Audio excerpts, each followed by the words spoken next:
Yarana, bienvenue dans votre journal. Voici les titres.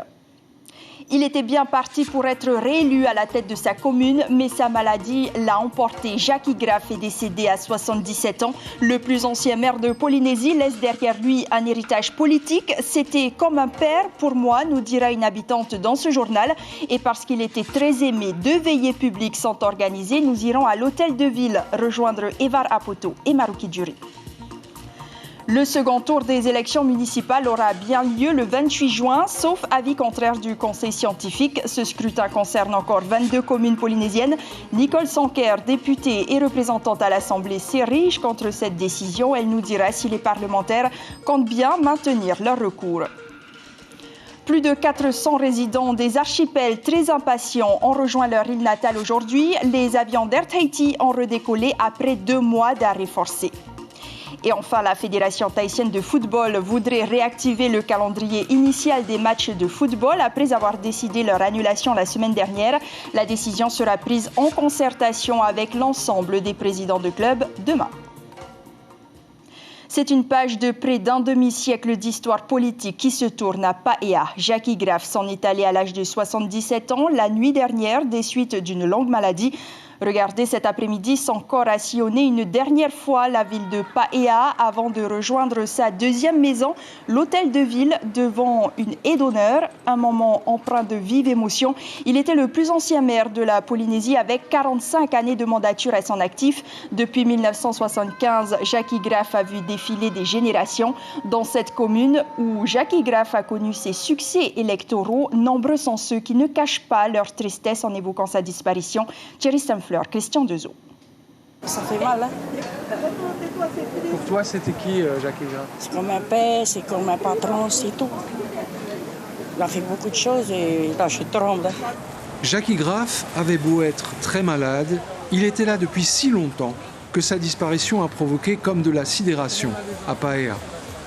Dès 9h, juste après l'annonce de son décès, les employés de la mairie ont commencé à préparer les lieux pour accueillir une dernière fois leur tavana. Dans un bureau, son équipe est réunie pour préparer le planning des prochains jours, jusqu'aux obsèques. Même Jean-Claude, qui a été si longtemps son premier adjoint, mais qui dirigeait cette fois une liste concurrente, était présent lors de ce conciliabule. Ce matin, comme tous les matins, je viens à la mairie. Et puis là, on vient de nous annoncer, voilà, monsieur le maire nous a laissé, quoi. Ça a fait un choc. Au fil des minutes, la mairie s'était transformée en ruche. Discrète et disponible, l'épouse du Tavana disparu répondait aux questions et aux sollicitations des uns et des autres. Déjà hier matin, il n'était pas bien et dans l'après-midi, j'ai appelé les pompiers qu'on vienne le chercher et qu'on l'a transféré. À l'hôpital, déjà, ils m'ont dit, bon, il ne va pas passer la nuit, hein, voilà. Et à 1h du matin, il nous a quittés. Il m'a dit, il n'est pas fiu de travailler, hein, il n'est pas fiu de travailler. Bon, dommage, on n'a pas gagné les élections municipales, hein, mais on va quand même au deuxième tour. Hein. Mais il m'a dit, voilà, et, bon, il n'est pas fiu de travailler, quoi. Voilà. Mais c'est le corps, hein, il ne peut plus, hein, mais la tête était toujours là, quoi. Hein. Élu ou simple travailleur de la mairie, tout le monde employait les mêmes mots pour raconter un Tavana proche de sa population. Même si tu es Tavini ou Tahoera, il aide la population. Il ne regarde pas la couleur des drapeaux. Il ensemble la population. Ben, elle a fait beaucoup aussi de bonnes choses hein, pour la commune. Hein. Ouais. Il est beaucoup apprécié quand même hein, par tout le monde. On a tous été choqués d'apprendre que le maire, notre boss de Paea, il est décédé ce matin. 2 veillées sont prévues ce soir et demain soir, avant les funérailles programmées dimanche matin. Et nous allons à la mairie de Paea rejoindre Evar Apoto et Maruki Djuri. Eva, dites-nous si la popularité de Jackie Graff se reflète dans cette veillée funèbre publique. Oui, complètement sur la route, vous voyez pas, mais sur la route il y a du monde et vous voyez derrière moi le monde qui est venu rendre un dernier hommage au Tavana qui a donné 42 années de sa vie au service de la commune. Comme vous l'avez précisé, avant que la dépouille n'arrive à la mairie, il a fait un cortège a suivi la dépouille le long de la commune de Paea. Ensuite, il a fini sur le terrain de Manououra. Comme on le sait, le maire était un ancien footballeur, c'était un sport qu'il appréciait.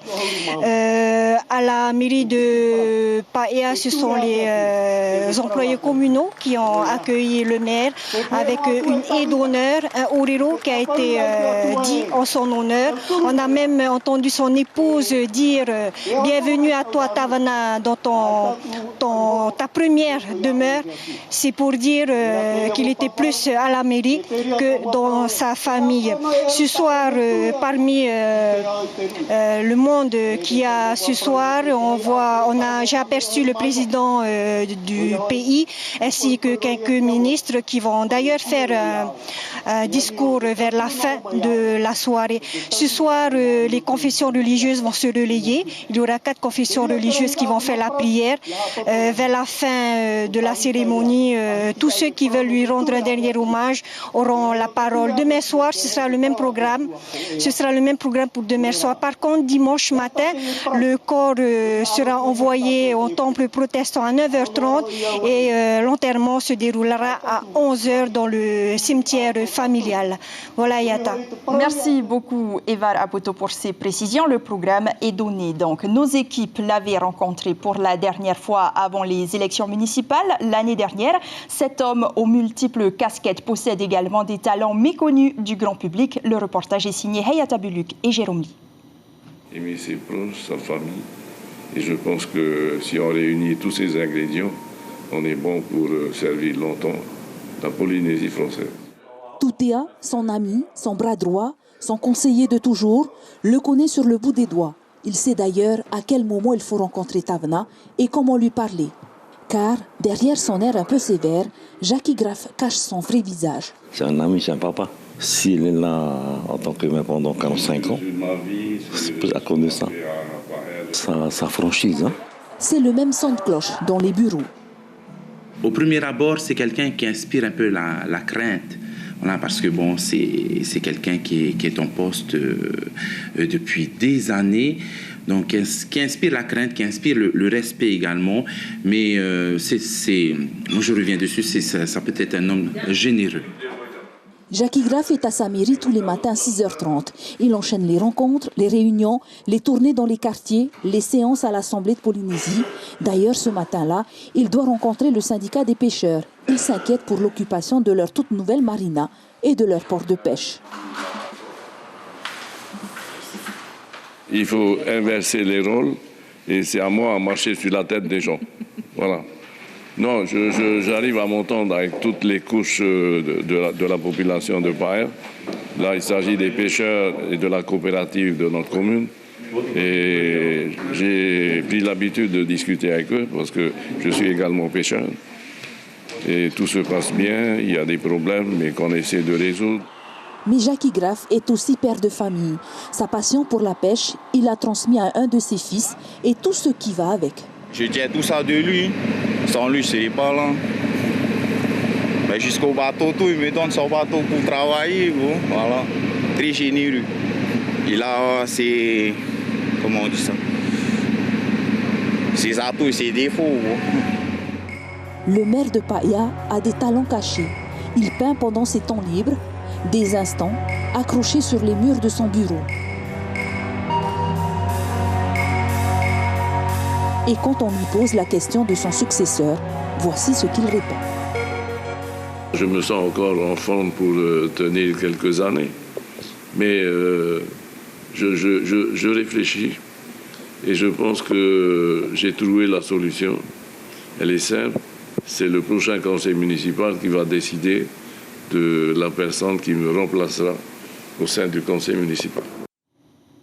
Jackie Graff-Briguet est un 8e mandat en tête dans sa commune avec un peu plus de 42% des suffrages. Rita Utidelmas devrait donc mener la liste Oteira Noteha Weteruperupe Note Oirenu Paea au second tour. Le rendez-vous est fixé au 28 juin prochain. Le Premier ministre Édouard Philippe l'a annoncé ce vendredi en prévenant que cette décision était réversible si les conditions sanitaires étaient amenées à se détériorer. Ce scrutin concerne 22 communes en Polynésie et il aurait lieu sans campagne publique dans les quartiers, sans meeting et sans porte-à-porte.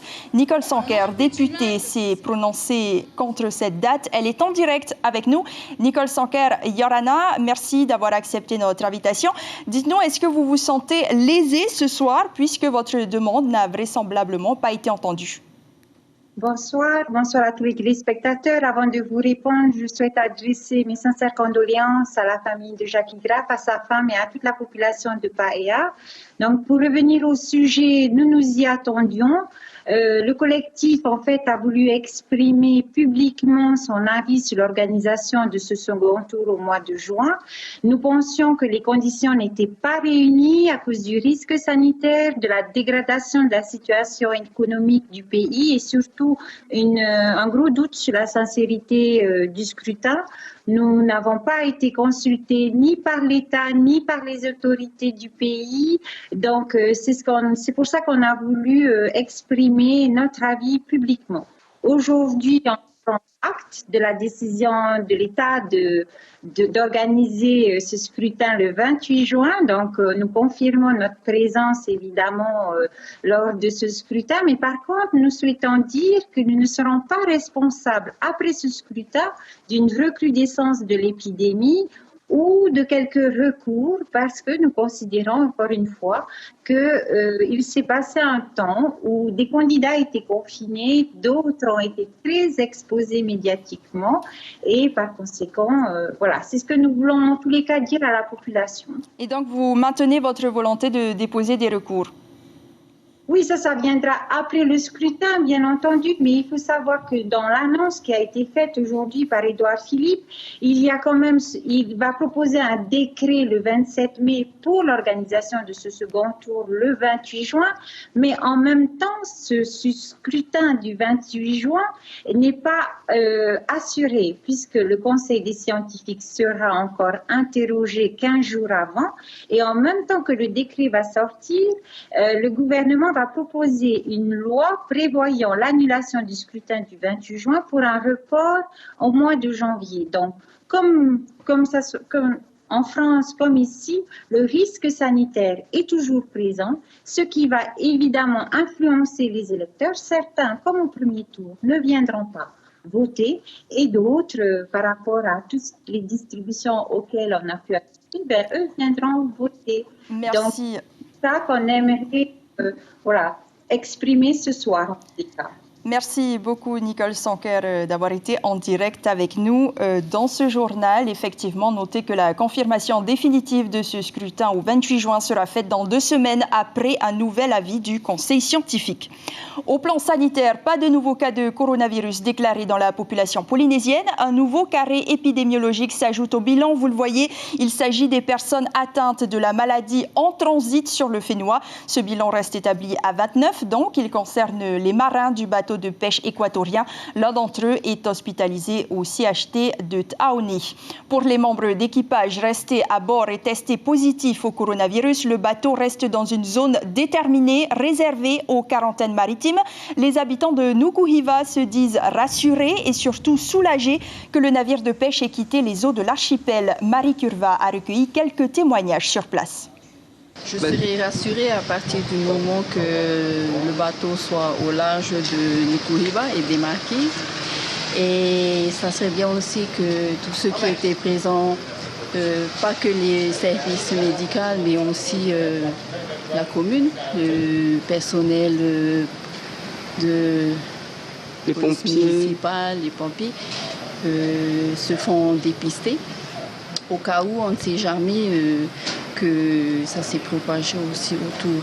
Cette crise-là, ça a bien été géré et puis il faut faire confiance en notre équipe médicale qui a été, qui ont reçu la formation pour. Et puis il fallait bien que ça arrive quelque part ici. Comme ça, ils peuvent mettre en pratique leurs compétences. C'est aussi bien que ça se soit passé au nord, du coup, ça a un peu protégé toute la population. Et voilà, dans un tout cas, il faut sauver les gens. Hein. Maintenant, ils sont malades, on est là pour que les soigner, on les soigne. Et lors du point presse, Jacques Raynal, le ministre de la Santé, a déclaré qu'aucun incident majeur ne s'était produit durant la prise en charge des 3 marins. Il semblerait que le personnel soignant ne soit pas infecté. On l'écoute. J'ai eu le rapport circonstancié du service du SAMU. Il n'a pas été noté d'incident important au cours du voyage. La prise en charge s'est faite de façon tout à fait correcte, ce patient ayant été médicalisé sur place, puis monté dans l'avion en effet. Non, je n'ai pas cette information-là et je ne crois pas qu'il y ait eu d'incident de ce type. De toute façon, les personnels de santé qui ont été mobilisés, ils sont restés avec leurs équipements, bien sûr. Donc, sous réserve qu'il y ait des informations complémentaires, je n'ai pas eu, moi, dans le compte-rendu qui m'a été fourni, de citation d'incidents particuliers. Jacques Raynal a par ailleurs rappelé l'importance de la quatorzaine dans un lieu dédié, notamment pour les nouveaux arrivants. 150 sont attendus ce soir et tous ont été testés négatifs au Covid-19. Il vous est toujours recommandé d'appliquer les gestes barrières en dehors de votre domicile. Respectez la distanciation sociale d'1 mètre dans les lieux fréquentés. Lavez-vous régulièrement les mains. Le port du masque est également conseillé. Et ce numéro gratuit est toujours actif. N'hésitez pas à composer le 444 789 si vous avez des interrogations ou si vous souhaitez un accompagnement. Le 15 si vous avez des symptômes du coronavirus. Et les mesures barrières sont imposées à l'aéroport. Condition sine qua non pour monter à bord d'un avion d'Air Tahiti. La compagnie Interrail reprend partiellement son activité en desservant 10 îles uniquement. Les premiers passagers sont des résidents, bien sûr, tous impatients de retrouver leur terre et leur famille. Le reportage à l'aéroport de Fa'a est signé Stéphane Ratino et Patita Savia. Il y a du monde à l'aéroport. Le personnel d'Air Tahiti a retrouvé ses pupitres, fleurs à l'oreille, tenue impeccable. Le sentiment de ne s'être jamais quitté. Et pourtant, c'est aujourd'hui et bien particulier. On est content de reprendre le travail, sachant que ça fait 2 mois qu'on ne vole plus. Donc du coup, effectivement, aujourd'hui, c'est un grand jour et comme une petite renaissance. Voilà, on est content de repartir. Une renaissance. Il suffit de rejoindre la salle d'embarquement pour voir que ces premiers vols seront aussi des baptêmes de l'air. Jeunes enfants dans les bras. Freddy et sa famille retournent aux Marquises avec un 2e petit garçon. Partout dans l'aérogare, des bourgeons de vie. Celle qui va reprendre pour tous ces passagers de retour sur leur terre, heureux. Tu es content de rentrer à la maison? Content aussi, pour voir la famille et voilà, les grands-parents de ma femme. J'ai envie de voir ma maison, mon fapou, tout. Même mes copains. 7 vols aujourd'hui. Au poste de coordination, tout se passe bien. L'aéroport a tout réorganisé. Pour cause évidente, de mesures sanitaires strictes. D'ailleurs, l'exigence a conduit à une réorganisation des plannings de vol en collaboration avec la compagnie locale. Le but, éviter une surfréquentation au départ des avions. On s'est organisé avec eux de façon à lisser davantage les départs pour éviter effectivement une fréquentation trop dense dans la salle d'embarquement. Bien sûr, les passagers ont foulé le tarmac, pareil à une terre promise, leur terre promise. L'aéroport retrouve au dehors un peu de ses mouvements habituels. Ce 22 mai a le goût onctueux des matins où tout veut sourire. On espère très bientôt pouvoir augmenter les fréquences et étendre petit à petit la projection de notre capacité aérienne de façon à récupérer la totalité du réseau si possible. En ce moment, 10 destinations proposées par Air Tahiti. Ailleurs, dans les îles sans avion, il est des doigts qui comptent les jours pour vivre un matin comme celui-ci. C'était l'heure des grandes retrouvailles donc pour des familles de Hivaoa où l'on compte 2 vols par semaine. Un retour très attendu pour certains, vous l'avez vu dans le précédent reportage, puisqu'il symbolise la rencontre de nouveaux membres du cocon familial. On écoute ces réactions recueillies par Sylvain Lamiral. Ça fait 2 mois maintenant, mais ça va. Ça fait pas aussi longtemps que ça. Hein. En fait, on est bien content d'arriver et voilà, dans de bonnes conditions. Et ouais, cool. Ok, merci à vous. C'était pas trop long l'attente à Papeete? Non, ça va. On a pu bien faire beaucoup de paperasse. Voilà, on a bien profité quoi. Après 2 mois d'absence sur l'île, en fait, on est descendu plus tôt pour l'accouchement. Et j'avais pris le dernier vol depuis ici sur Tahiti, avant le confinement total. Et là, vous avez agrandi la famille, là. Voilà, hein? Une petite fille. Voilà, félicitations. Merci beaucoup. Et bienvenue chez vous. Hein. Merci. Et en Conseil des ministres, le pays a émis un avis défavorable sur la rétrocession des aérodromes de Bora Bora, Raiatea et Rangiroa au 1er juillet, trop tôt selon lui, puisque l'exploitation des sites nécessite des financements qui seront inscrits au prochain collectif budgétaire à l'Assemblée. Le gouvernement propose alors que la rétrocession soit effective au 1er octobre 2020. Un mot de sport pour clore cette édition. Les championnats de football pourraient être reprogrammés suite à la levée du confinement. C'est ce que propose aujourd'hui la Fédération tahitienne de football après avoir arrêté la saison la semaine dernière. Les détails avec Mario Leroy et Maruki Duri. Demi-finale le 18 juillet et finale le 25 pour le championnat et la coupe. C'est un calendrier serré que propose la Fédération pour reprendre toutes les compétitions de football. Le confinement a été levé, mais les gestes barrières restent de vigueur. Comment allier sport et sécurité sanitaire? Équation difficile pour le président. C'est très compliqué. Si on doit suivre à la lettre les gestes, des mesures de barrière, c'est impossible de jouer au football. Je vous le dis honnêtement. Par contre, si on est obligé d'avoir une petite souplesse. Comment jouer au football sans contact? Comment jouer au football sans être proche l'un de l'autre? Si on fait ça, c'est plus du football. Est-ce qu'on va dénaturer le football? Moi, je ne suis pas pour. Si on joue au football, on joue au football. Par contre, il faut que toutes les mesures barrières soient prises avant de rentrer sur le terrain. Pour réussir cette reprise, 4 à 5 semaines d'entraînement seront nécessaires avant tout match. Après cet arrêt complet de plus de 2 mois, les organismes doivent retrouver leur pleine capacité, ce qui ne laisse presque que le mois de juillet pour tout boucler. Les journées seront chargées et les mesures barrières imposent des contraintes supplémentaires. Mais un bon déroulement est réalisable. Donc on fera un match par terre, donc on fera jeudi, vendredi, samedi, dimanche, un match par jour. Donc ça va nous laisser justement le temps de bien préparer les vestiaires, donc de préparer, de désinfecter avant et après chaque match. Tout va se jouer demain. La décision sera prise en accord avec les représentants des clubs de foot. Ils sont invités à prendre connaissance du nouveau calendrier et de donner leur accord ou pas. C'est la fin de cette édition. L'information principale concerne le décès du maire de Paea. C'est une page de près d'un demi-siècle d'histoire politique qui se tourne. Jackie Graf s'en est allé à l'âge de 77 ans la nuit dernière, des suites d'une longue maladie. Il était le plus ancien maire de la Polynésie avec 45 années de mandature à son actif. 2 veillées publiques sont prévues. La première se tient actuellement dans le hall de l'hôtel de ville. La seconde aura lieu demain soir. Merci de nous rester fidèles. À suivre sur votre antenne, votre émission musicale Farere at Time avec Marouya. Prochaines informations demain matin en radio avec Axel Mézinel et Tita Wadoum. Portez-vous bien, très bon week-end. On se quitte sur cet hommage à Jackie Graf réalisé par Miranda Aritei. Retrouvez notre journal en replay sur notre site internet.